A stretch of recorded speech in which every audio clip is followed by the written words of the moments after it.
ನಮಸ್ಕಾರ ವೀಕ್ಷಕರೇ, ಎಸ್ಡಿಎಲ್ ನ್ಯೂಸ್ಗೆ ಸ್ವಾಗತ. ನಾನು ಪೂರ್ಣಿಮಾ. 11 ಗ್ರಾಮಗಳಲ್ಲಿ 13 ಗ್ರಾಮಗಳಲ್ಲಿ ಕೆಡಿಬಿಯ ಒಂದು ಅಕ್ವಿಸಿಷನ್ ಕಾರ್ಯಕ್ರಮ ಪ್ರಾರಂಭ ಆಗಿತ್ತು. ನಮ್ಮೆಲ್ಲರ ರೈತರ ಮುಖಂಡರ ರೈತರ ಹೋರಾಟದಿಂದ ತಟಸ್ಥವಾಗಿತ್ತು. ಈ ಕೆಲ ದಿನದಿಂದ ಕೆಲವರು ಉದ್ದೇಶಪೂರ್ವಕವಾಗಿ ರೈತರ ಬಗ್ಗೆ ಅಪಪ್ರಚಾರ ಮಾಡಿ ಕೊಡ್ತೀವಂತ ಸುಳ್ಳು ಮಾಹಿತಿಗಳನ್ನ ಸರ್ಕಾರಕ್ಕೆ ಕೊಟ್ಟು ಗೊಂದಲ ಸೃಷ್ಟಿ ಮಾಡಿದ್ದಾರೆ. ಅದಕ್ಕೆ ಪರಿಣಾಮಕಾರಿಯಾಗಿ ನಾವೆಲ್ಲರೂ ಕೂಡ ರೈತ ಮುಖಂಡರು ಸುಮಾರು ಇವತ್ತು ಒಂದು 200-250 ಜನ ರೈತ ಮುಖಂಡರು ನಮ್ಮೆಲ್ಲ ಜಿಲ್ಲಾ ಮತ್ತು ರಾಜ್ಯ ಮಟ್ಟದ ಮುಖಂಡರು ಸೇರಿ ಇವತ್ತು ಒಂದು ಸಭೆಯನ್ನು ಮಾಡಿದ್ದೀವಿ. ನಾಳೆ ಆ ಸಂಬಂಧಪಟ್ಟ ಅಧಿಕಾರದ ಮಾತಾಡಿ ಮತ್ತು ಫ್ರೀಡಮ್ ಪಾರ್ಕಲ್ಲಿ ಒಂದು ಬೃಹತ್ ಹೋರಾಟ ಮಾಡೋಕ್ಕೆ ಎಲ್ಲರೂ ಕೂಡ ಸಜ್ಜರಾಗಿದ್ದಾರೆ. ನಮ್ಮ ರೈತಾಪಿಗಳು ವಿಶೇಷವಾಗಿ ರೈತ ಮಹಿಳೆಯರು ಮತ್ತು ರೈತರು ಎಲ್ಲರೂ ಒಟ್ಟಾಗಿ ಸೇರಿ ಸುಮಾರು ಒಂದು 2,000-3 ಸಾವಿರ ಜನವನ್ನು ನಾವು ಫ್ರೀಡಮ್ ಪಾರ್ಕಲ್ಲಿ ಒಂದು ಪ್ರತಿಭಟನೆ ಮಾಡಬೇಕು. ಸರ್ಕಾರ ಕಣ್ಣು ತೆಗೆಸಬೇಕು. ಯಾವುದೇ ಕಾರಣಕ್ಕೆ ನಮ್ಮ ಫಲವತ್ತಾದ ಭೂಮಿಯನ್ನು ಕೃಷಿಯೇತರ ಭೂಮಿಯನ್ನು ಮಾಡಬೇಕೆ ಹೊರತು ಕೃಷಿ ಭೂಮಿಯನ್ನು ಯಾವುದೇ ಕಾರಣಕ್ಕೆ ನಾವು ಬಿಟ್ಕೊಡೋದಿಲ್ಲ ಅಂತೇಳಿ ಎಲ್ಲರೂ ಕೂಡ ಒಕ್ಕಲಿಂದ ಇವತ್ತು ಹೋರಾಟಕ್ಕೆ ಸಿದ್ಧರಾಗಿದ್ದಾರೆ. ಈ ಸಂದರ್ಭದಲ್ಲಿ ಅವರ ಹೋರಾಟಕ್ಕೆ ನಾವೆಲ್ಲರೂ ಕೂಡ ಕೈ ಜೋಡಿಸಿ ಆ ರೈತರ ಫಲವತ್ತಾದ ಭೂಮಿಯನ್ನು ಉಳಿಸ್ಕೊಡ್ಬೇಕಂತ ನಾವೆಲ್ಲರೂ ಕೂಡ ಒಕ್ಕಲಿಂದ ಹೋರಾಟ ಮಾಡ್ತಾ ಇದ್ದೀವಿ.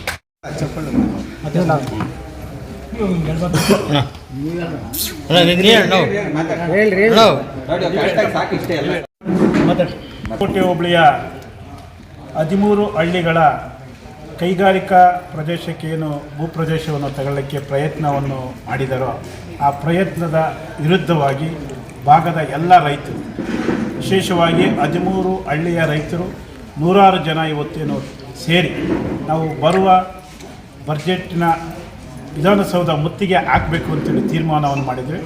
ಡೇಟನ್ನು ನಾಳೆ ಸಂಬಂಧಪಟ್ಟಂಥ ಅಧಿಕಾರಿಗಳ ಹತ್ರ ನಾವು ಚರ್ಚೆ ಮಾಡಿ ಆ ಡೇಟನ್ನು ಅನೌನ್ಸ್ ಮಾಡ್ತೀವಿ. ಯಾವುದೇ ಕಾರಣಕ್ಕೂ ಕೂಡ ಈ ಫಲವತ್ತಾದಂಥ ಕೃಷಿ ಭೂಮಿಯನ್ನು ಕೈ ಬಿಡೋದಿಲ್ಲ ವರೆಗೂ ಕೂಡ ಹೋರಾಟಕ್ಕೆ, ದೊಡ್ಡ ಮಟ್ಟದ ಹೋರಾಟಕ್ಕೆ ನಾವು ನಾಂದಿ ಆಗ್ತೀವಿ. ವಿಶೇಷವಾಗಿ ರೈತ ಮಹಿಳೆಯರು ಕೂಡ ಈ ಹೋರಾಟದಲ್ಲಿ ಸಾವಿರಾರು ಸಂಖ್ಯೆಯಲ್ಲಿ ಓಡ್ತವೆ.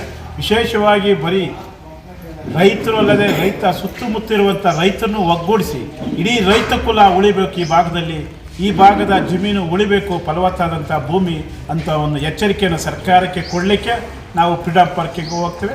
ಆಮೇಲೆ ಅಭಿವೃದ್ಧಿಯ ವಿಚಾರದಲ್ಲಿ ನಾವು ಹಿನ್ನಡೆ ಇಲ್ಲ. ಈ ಒಂದು ಕೈಗಾರಿಕೆ ನಮ್ಮ ಶಿಡ್ಲಘಟ್ಟದಲ್ಲೇ ಆಗಲಿ, ಈ ಒಂದು ಕೈಗಾರಿಕೆ ಶಿಡ್ಲಘಟ್ಟ ಪಟ್ಟಣದ ಪಕ್ಕದಲ್ಲಿ ಆ ಕಡೆ ಆಗಿದ್ದಾದರೆ ಇಡೀ ಪಟ್ಟಣ ಇಂಪ್ರೂವ್ಮೆಂಟ್ ಆಗ್ತದೆ ಮತ್ತು ಇಡೀ ತಾಲೂಕು 4 ಹೋಬಳಿಗಳು ಕೂಡ ಇಂಪ್ರೂವ್ಮೆಂಟ್ ಆಗ್ತವೆ ಮತ್ತು ಜಂಗಮಕೋಟೆ ಏನು ಹೋಬಳಿ ಆಟೋಮೆಟಿಕ್ಕಾಗಿ ಇಂಪ್ಲಿಮೆಂಟ್ ಆಗ್ತದೆ ಅಂತೇಳಿ ಸರ್ಕಾರಕ್ಕೆ ಎಚ್ಚರಿಕೆಯನ್ನು ಕೊಡ್ತೇವೆ. ಚಳುವಳಿಗೆ ಹೋಗ್ತೇವೆ. ಸರ್ಕಾರದ ನಿರ್ಧಾರವನ್ನು ನೋಡಿಕೊಂಡು ಅಹೋರಾತ್ರಿ ಮಾಡಬೇಕು ಅಥವಾ ಮುಂದಿನ ಹೋರಾಟದ ರೂಪುರೇಷೆಗಳು ಯಾವ ರೀತಿ ಇರಬೇಕು ಅಥವಾ ಬರೀ ನಮ್ಮ ಹೋರಾಟ ಸಮಿತಿಯಿಂದ ಆಗಬೇಕು ಅಥವಾ ಕರ್ನಾಟಕ ರಾಜ್ಯ ರೈತ ಸಂಘದ ಹೋರಾಟದಿಂದ ಆಗಬೇಕು ಅಂಥೇಳಿ ಅಲ್ಲಿ ಸರ್ಕಾರದ ನಿರ್ಧಾರದ ಮೇಲೆ ಹೋರಾಟವನ್ನು ಮಾಡ್ತೇವೆ. ಯಾಕಂದರೆ ಏನು 7ನೇ ತಿಂಗಳು 25ನೇ ತಾರೀಕು ಫ್ರೀಡಮ್ ಪಾರ್ಕಲ್ಲಿ ಏನು ಮಂತ್ರಿಗಳು ಲಿಖಿತವಾದಂಥ ಹೇಳಿಕೆಯನ್ನು ಕೊಟ್ಟಿದ್ದರು. ನಾವು ಆಗಸ್ಟ್ ಅಥವಾ ಸೆಪ್ಟೆಂಬರ್ ಒಳಗಡೆ ಎಲ್ಲ ರೈತರನ್ನು ಕರೆದು ನಿಮ್ಮ ಜಂಗಮಕೋಟೆಯ ಹೋಬಳಿಯಲ್ಲೇ ಕರೆದು ಎಲ್ಲರನ್ನೂ ಮಾತಾಡಿ ನಾವು ಕ್ಲಿಯರ್ ಮಾಡ್ತೀವಿ ಅಂತ ಹೇಳಿದಂಥ ಸರ್ಕಾರದ ಜವಾಬ್ದಾರಿ ಹೊತ್ತಂಥ ಮಂತ್ರಿಗಳು ನಿಷ್ಪ್ರಯೋಜನ ಆಗ್ಯವ್ರೆ. ಅದರಿಂದ ನಾವು ಇವತ್ತು ಬರುವ ಏನು ಫ್ರೀಡಮ್ ಪಾರ್ಕ್ ಹೋಗ್ತೀವಿ, ಅವರ ನಿರ್ಧಾರದ ಮೇಲೆ ನಮ್ಮ ಚಳುವಳಿ ಮುಂದೆ ಹೋಗ್ತೀವಿ. ಹೋರಾಟ ಸಂಸ್ಥೆ ಅಧ್ಯಕ್ಷ ಈ ಫಲವತ್ತಾದ ಭೂಮಿಯನ್ನು ಯಾವ ಕಾರಣಕ್ಕೂ ಬಿಡೋದಿಲ್ಲ. ಪ್ರಾಣ ಬೇಕಾದ್ರೆ ಕೊಟ್ಟೆವು, ಭೂಮಿ ಮಾತ್ರ ಬಿಡೋದಿಲ್ಲ. ಉಸ್ತುವಾರಿ ಸಚಿವರು ಜಮಕೋಟೆ ಕ್ರಾಸಲ್ಲಿ ಕರೆದು ಡೇಟ್ ಕೊಟ್ಟಿದ್ರು. ಆಗ ಡಿಸೆಂಬರ್ 30ನೇ ತಾರೀಕು. ಆ ಟೈಮಿಗೆ ಎಲೆಕ್ಷನ್ ಬಂತು, ಮುಂದಕ್ಕೆ ಹಾಕಿದ್ರು. ಆದರೆ ಮತ್ತೆ ಇದ್ರ ಬಗ್ಗೆ ಅವರು ಗಮನ ಹರಿಸಲಿಲ್ಲ. ಅವರು ಕರೆದು ಈಗಲೂ ಜಮಕೋಟೆಗೆ ಸಭೆ ಮಾಡಿ ನಮ್ಮ ರೈತರಿಗೆ ಕರೆದು 60% 70% ನೀವು ಕೊಡೋದು ಅಂದರೆ ನಾವು ಬಿಟ್ಬಿಡ್ತೀರಿ ಅಂತ ಹೇಳಿದರು. ಆ ಸಭೆ ಅವರು ಮಾಡಬೇಕು. ಉಸ್ತುವಾರಿ ಸಚಿವರಾಗ್ಬೋದು, ಶಾಸಕರಾದ ರವಿಕುಮಾರ್ ಆಗ್ಬೋದು, ಇಬ್ಬರು ಮನಸ್ಸು ಮಾಡಿ ನಮ್ಮ ಭೂಮಿಯನ್ನು ಉಳಿಸ್ಕೊಳ್ಳಿ ಅಂತೇಳಿ 2 ಮಾತು ಮುಗಿಸ್ತೀವಿ. ಹೇಳಿದ್ದಾರೆ. ಈಗ ಬೈರೇಗೌಡರಂಥವರು ರಾಜಣ್ಣವರು ಇದ್ದಾರಲ್ಲ, ಸ್ಟೇಟ್ ಲೀಡರ್ಗೆ ಬಂದಿದ್ದಾರೆ. ನಾವು ಜಮೀನು ಉಳಿಸ್ಕೊಳ್ಳೋದು ದೊಡ್ಡ ವಿಷಯ ಅಲ್ಲ. ನಾನೇನು ಹೇಳಿದೆ ಅಂದರೆ, ಇವತ್ತು ಮಾರೇಗೌಡ ಅಂತ ಬಂದಿದ್ರು ಚಂದ್ರಬಣ್ಣ 3 ವರ್ಷ ಆಗಿದೆ ಟೆಂಟ್ ಹಾಕಿ, ಮತ್ತೆ ನೋಟಿಸ್ ಕೊಟ್ಟಿದ್ದಾರೆ. ಹೋರಾಟ ಅಂದರೆ ಆ ಥರ ಆಗಬಾರ್ದು. ಗೌಡರು ಲಾಸ್ಟ್ ಇಯರ್ ಬಂದಾಗ ಅವ್ರ ಮಾತ್ರ ಕೇಳಿಸ್ಕೊಂಡೆ. ಕಾನೂನಾತ್ಮಕ ವೆರಿ ಇಂಪಾರ್ಟೆಂಟ್. ಕಾನೂನು ಇದೆಯಲ್ಲ, ನಾವು ಬೇರೆ ಸ್ಟ್ರೈಕ್ ಮಾಡಿದ್ರೆ ಏನಾದ್ರು ಅಂತ ನಾವು ಹೇಳ್ದಾಗೆ ನಾನು ಸೇರಿ ಸ್ವಾರ್ಥ ಇರ್ತದೆ ಮನುಷ್ಯನಲ್ಲಿ. ಜೊತೆಯಲ್ಲಿ ಈ ಹೋರಾಟ ಜೊತೆಯಲ್ಲಿ ಕಾನೂನಾತ್ಮಕ ಉಳಿಸ್ಕೊಂಡ್ರೆ ಭಾಳ ಇಂಪಾರ್ಟೆಂಟ್. ಇಲ್ಲಾಂದರೆ ನಿಮ್ಗೆ ಉಳಿಸ್ಕೊಳ್ಳೋಕ್ಕೆ ಆಗಲ್ಲ. ಇನ್ನು 5 ವರ್ಷ ಹೋರಾಟ ಮಾಡಿದ ಥರ ಮೀಟಿಂಗ್ ಮಾಡ್ತಾ ಇರಬೇಕು, ಮಾಡ್ತಾರೆ. ಜೊತೆಯಲ್ಲಿ ಇವತ್ತು ರೈತರಿಗೆ ಏನು ಅದೃಷ್ಟ ಅಂದರೆ ಇವಾಗ ಒಂದು ಏನು KDB ಲ್ಯಾಂಡ್ 10 ಗುಂಟೆ ಕೊಡ್ತಾರೆ, 20 ಗುಂಟೆ ಕೊಡಿ ರೈತರು ಕೊಡ್ತಾರೆ. ನನ್ನ ಮಗ ಒಂದು 10 ವರ್ಷ ಟೈಮ್ ಕೊಡಿ, 15 ವರ್ಷ ಕೊಡಿ, ನನ್ನ ಮಗ ಡಾಕ್ಟರ್ ಮಾಡಿದ್ರೆ ಅದೇ ಫ್ಯಾಕ್ಟ್ರಿ, ಅದೇ ಅರ್ಧ ಎಕರೆ ಜಮೀನು ಫ್ಯಾಕ್ಟ್ರಿ ಕಟ್ತಾರೆ. 20 ಗುಂಟೆ ಇನ್ನೊಂದು ಕೊಡ್ರೆ ಇನ್ನೊಂದು ಪಾಯಿಂಟ್. ಇವತ್ತು ಏನು ಮಾಡಿದ್ರಿ, ನಾವು ಇಂಡಸ್ಟ್ರಿ ಮಾಡಲೇಬೇಕು, ಕಿತ್ಕೊಂಡ್ಬಿಡಿ ಜಮೀನನ್ನ. ನಾವು ಜಮೀನು ಕೊಡೋಕೆ ರೆಡಿ ಇದ್ದೀನಿ, ನಾನು ಜಮೀನು ಕೊಡೋಕೆ ರೆಡಿ ಇದ್ದೀನಿ. ಲೀಸ್ ತೊಗೊಳ್ಳಿ, 30 ವರ್ಷನ 50 ವರ್ಷನ 50 ವರ್ಷ ನಮಗೆ ಜಮೀನು ವಾಪಸ್ ಕೊಡಿ, ಬಾಡಿಗೆ ಕೊಡಿ, ಕೊಡೋಕೆ ರೆಡಿ ಇದ್ದೀನಿ ನಾವು. ಯಾಕೆ ಕಿತ್ಕೊಳ್ತೀರಿ? ಯಾವನೋ ಗುಜರಾತಲ್ಲಿ ಹುಟ್ಟಿರ್ತಾನೆ, ಡೆಲ್ಲಿಯಲ್ಲಿ ಹುಟ್ಟಿದ್ರೆ ಅವ್ನಿಗೆ ಯಾಕೆ ಜಮೀನು ಮಾರ್ತೀರಿ? ನಾನು ಕೊಡ್ತೀನಿ, ನಮ್ಮ ಜಮೀನೆಲ್ಲ ಕೊಡ್ತೀನಿ ಬೇಕಾದ್ರೆ, ಲೀಸ್ ಕೊಡಿ. ಇವತ್ತು ಅವರು ಉದ್ಧಾರ ಆಗ್ತಾರೆ, ಅವ್ರು ಜಮೀನು ಹಸ್ತ ಆಗ್ತಾರೆ. ಅವ್ರು ಏನು ಭಾವನೆಗಳಿದ್ದಾಗ ಇನ್ನು 3 ತರಂತರ 4 ತರಂತರ 5 ತರಂತರ ಜಮೀನು ಉಳಿಸ್ಕೊಂಬಂದಿರ್ತಾರೆ. ಅವ್ರು ತಿಂದೆ ಉಳಿದೆ ಅವ್ರ ಜಮೀನನ್ನು ಅವರೇ ಇರುತ್ತೆ. ಇವಾಗ ಏನು ರೆಂಟ್ ತಗೋದ್ರಿ, ಇವಾಗ ಇಂಡಸ್ಟ್ರಿ ಮಾಡೋದಕ್ಕೂ ಅಷ್ಟೇ. ಇವಾಗ 5 ಕೋಟಿ ಕೊಟ್ಟು ದೇವರಹಳ್ಳಿ ಸುತ್ತಮುತ್ತ 6 ಕೋಟಿ ಲ್ಯಾಂಡ್, 6 ಕೋಟಿ ಉಳ್ಕೊಳುತ್ತಲ್ಲ ಇಂಡಸ್ಟ್ರಿ ಮಾಡೋಕ್ಕೆ. ಬಾಡಿಗೆ ತಗೊಳ್ಳಿ. ನಾನು ಹೇಳೋದು ಜಮಕೋಟೆ ಒಂದಲ್ಲ, ಈ ಸ್ಟೇಟೆಲ್ಲ ಹೋರಾಟ ಮಾಡಿ. ಅವಾಗ ಏನಾದ್ರು ರೈತರು ಉಳಿತಾರೆ ಹೇಳ ಅಣ್ಣರೇ, ತಪ್ಪಾರಂಗ ಹೇಳ್ತಾರೆ. ಇಲ್ಲ ಸ್ವಾಗತ, ಮಂತ್ರಿಗಳು ಬರಲಿ ಸ್ವಾಗತ, ಯಾರು ವೆಹಿಕಲ್ ಕೊಡ್ತಾರೋ ಸ್ವಾಗತ, ಯಾರು ಊಟ ಕೊಡ್ತಾರೋ ಸ್ವಾಗತ. ಯಾರ್ಕ ಸಂಬಂಧಪಟ್ಟಂಗೆ ಹೋರಾಟಕ್ಕೆ ಏನಿ ಫ್ರೀಡಮ್ ಪಾರ್ಕ್ ಬರೋ ಹೋರಾಟಕ್ಕೆ ತಾವೇನು ಸಹಕಾರ ಕೊಡ್ತೀರಿ ಅವ್ರ ಸ್ವಾಗತ.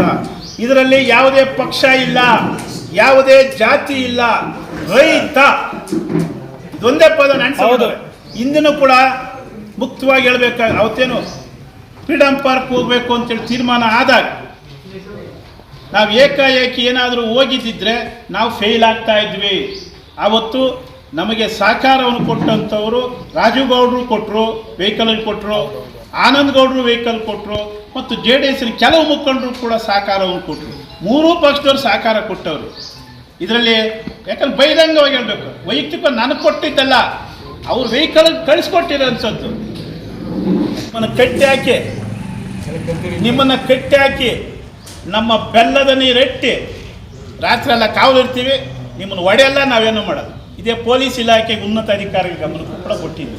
ನಿಮ್ಮ ಪರವಾಗಿ ನೀವೆಲ್ಲ ಇರ್ತಿರ್ತಾನೆ. ಆಗ ನೀವಿರಬೇಕು. ಈಗ ಆನೇಕಲ್ಲಲ್ಲಿ ಡ್ರೋನ್ನ ಬರ್ತಾ ಇದ್ದಂಗೆ ಅದನ್ನು ಸುಟ್ಟಾಕಿ, ಯಾರು ಸುಟ್ಟಾಕಿದ್ದು? 75 ವರ್ಷದ ಯುವಕರು, 81 ವರ್ಷದ ಯುವಕರು. ಹಿರಿಯರು ಜ್ಞಾಪಕಕ್ಕೆ ನಾವು, ನಮ್ಮ ಯುವಕರಲ್ಲ, 18 ವರ್ಷದವರಲ್ಲ, 75 ವರ್ಷದ ಮೇಲೆ ಇರುವಂತ ಯುವಕರು ಅಂದ್ರೆ ಹಿರಿಯರು, ಮುದುಕರು ಕಟ್ಟಾಕಿದ್ದು, ಅದು ಸುಟ್ಟಾಕಿದ್ದು. ನೀವು ಇಷ್ಟೊಂದು ರೋಷ ಆಕ್ರೋಶ ಇರುವಂತ ತಾವು ಹೆಂಗಿರ್ಬೇಕು ಅಂತ ನಾವು ಚಿಂತನೆ ಹೇಳೋದು ಬೇಡಲ್ಲ. ಈಗ ನಮಗೆ ಉಳಿದಿರೋ ಒಂದೇ, ಒಗ್ಗಟ್ಟಲ್ಲಿ ಬಲ ಇದೆ. ಈಗ ನಮ್ಮ ಸ್ನೇಹಿತರೆ ಅವರೇ ಮೊನ್ನೆ ಒಂದು ಹೇಳಿಕೆ ಕೊಟ್ಟರು. ಆ ಹೇಳಿಕೆಗೆ ತಾವು ಪ್ರತ್ಯುತ್ತರ ಏನು ಕೊಡೋದು ಬೇಡ. ನಿಮ್ಮ ಗ್ರಾಮದಲ್ಲಿ ಅವ್ರನ್ನ ಗಮನ ಕೊಡಿ. ಈಗ ಅವನ ಜಮೀನು ಅವನೇನಾನು ಮಾಡ್ಕೊಂಡು ಬೇಡ, ಇನ್ನೊಬ್ಬನ ಜಮೀನು ಕೊಡೋ ಹಕ್ಕು ಅವನಿಗಿಲ್ಲ. ನನ್ನ ಜಮೀನು ನಾನು ಕೊಡ್ಬೋದೇವಿನ, ರಾಜನ ಜಮೀನು ನಾವು ಕೊಡೋಕ್ಕಾಗ್ತದ, ಕೃಷ್ಣಪ್ಪನ ಜಮೀನು ನಾನು ಒಪ್ಕೊಳ್ಳೋಕ್ಕಾಗ್ತದ? ನನ್ನ ಜಮೀನು ಮಾತ್ರ ನನ್ನ ಹಕ್ಕುವಿನ. ಭೂಮಿ ಹಕ್ಕು ಕೊಟ್ಟಿದ್ದು 1961 ಭೂ ಕಾಯ್ದೆ ತಿದ್ದುಪಡಿ ಪ್ರಕಾರ. ಅವನಕ್ಕೆ ಅವನೇನಾನು ಮಾಡಿದ್ರು. ಬಟ್ ಇನ್ನೊಬ್ಬನ ಭೂಮಿ ನಾನು ಕೊಡ್ತೀನಿ ಅಂತ ಹೇಳೋದು ಮಹಾ ಅಪರಾಧ ಅನ್ನೋ ವಿಚಾರ ಅವ್ರ ಗಮನಕ್ಕೆ ಸ್ವಲ್ಪ ತಿಳಿ ಹೇಳಿ. ಅಂದರೆ ಘರ್ಷಣೆಗೆ ಹೋಗ್ದಂಗೆ ತಿಳಿ ಹೇಳುವ ಕೆಲಸ ಆಯಾ ಗ್ರಾಮಗಳವರು ದಯಮಾಡಿ ಮಾಡಿ. ಘರ್ಷಣೆ ಅಂತೂ ಮಾಡೋಕ್ಕೆ ಹೋಗ್ಬೇಡಿ. ಯಾಕಂದರೆ ನಾವು ಬಹುಸಂಖ್ಯಾತ ರೈತರು ಇವತ್ತು ಇರೋದು, ಬಹುಸಂಖ್ಯಾತ ರೈತರು. ಕಾನೂನಾತ್ಮಕವಾಗಿ ಕೂಡ 75 ಭಾಗ ನಾವು ಒಂದು ಕಡೆ ಇದ್ದರೆ ಯಾವುದೇ ಸರ್ಕಾರ, ಮುಖ್ಯಮಂತ್ರಿಯಾಗಿ ಪ್ರಧಾನಮಂತ್ರಿಗಳು ಕೂಡ ಏನು ಮಾಡೋಕ್ಕಾಗಲ್ಲ.